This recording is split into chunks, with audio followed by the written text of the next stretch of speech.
the investigation into allegations of massive cover-ups at veterans hospitals. And we're learning that the investigation, the report on what the Inspector General is finding out, could not be done until August, several more months from now. That's according to VA Inspector General Richard Griffin, who's addressing Senate lawmakers on Capitol Hill right now. In the meantime, VA Secretary Eric Shinseki also facing tough questions from senators on both sides of the aisle over secret lists, destruction of records, evidence that some of our nation's heroes died while waiting for the care they needed. Let me raise sort of the elephant in the room. Isn't there evidence here of criminal wrongdoing? Wouldn't it be appropriate to ask for assistance from the Federal Bureau of Investigation or some other similar agency? I will work with the IG to make that available to him if that's his request. Wouldn't changing your management team be appropriate? Perhaps. I'm still waiting for the results of the audit.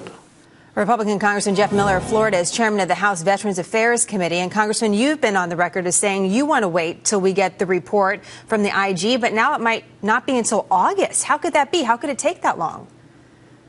Well, it's become a much more widespread problem than we first thought. Phoenix was actually just the very beginning, the tip of the iceberg, if you will. Of course, we've been looking at it in the House Committee on Veterans Affairs for almost a year and basically been pleading with the VA leadership to do something about what was going on. And unfortunately, it has now erupted for them into a crisis situation. And I certainly appreciate your work you've been doing, Congressman. I'm a wife of a veteran. You know, I know this is not easy to take on a bureaucracy the size of the VA. But in the meantime, you know, nothing is changing. No one is being held accountable. And from now until August, till we get this report, other people could die. Why is that acceptable?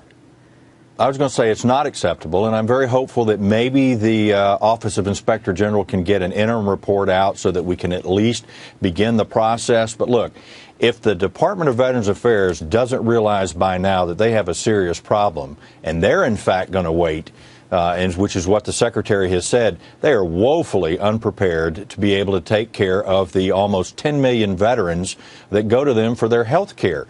The problem what that we needs to saw be done today immediately, though, Congressman? What can we do within the next 24 to 48 hours to make the situation better?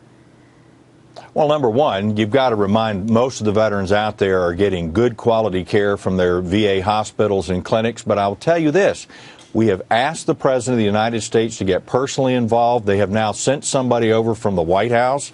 Unfortunately, I think it's more crisis mode, spin control, if you will. You couldn't find somebody in 320 or 30,000 people within the VA to do the very same thing.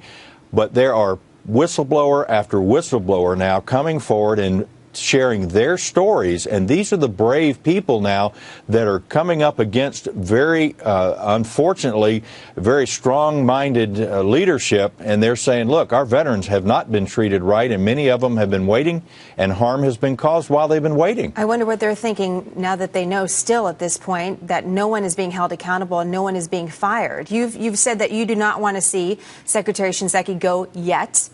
But after hearing the testimony today, after hearing a little bit more about when we expect to hear from the IG, where do you stand on that today?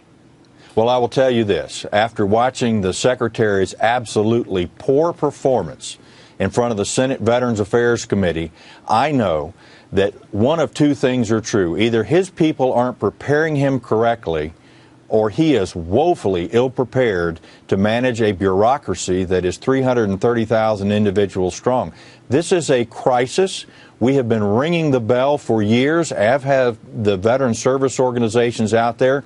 They have not been listening. And look, this is not a partisan issue. If you listen to Senator Patty Murray, right, she was just as hard to your on point, the Secretary as Republicans were. Let's clean house. You know the situation better than most because you've been on the inside working and coming up against these obstacles about change not happening. So why? Why can't we just clean house, get rid of them all and start over? Well, it would be nice if we could do that, but the President is the person that appointed Secretary Shinseki, and the people that work under the Secretary are at his disposal. I have a bill that would give him the ability to fire individuals within his senior executive level because it is so hard to fire people within the Department of Veterans Affairs or really any federal bureaucracy. But we're getting pushback, and they keep saying, well, we've held people accountable. Look, we've had an issue in Georgia and South Carolina where we know for a fact veterans died because they were on a waiting list to get colonoscopies. There has been zero, absolutely nobody that has been held accountable for what happened there. And to me, that was even criminal. Well, it is a helpless feeling watching it from the outside. I'm sure it's a helpless feeling for you, and we're looking forward to some resolution. Congressman, it's great to have you on the program. Thank you so much. Thank you.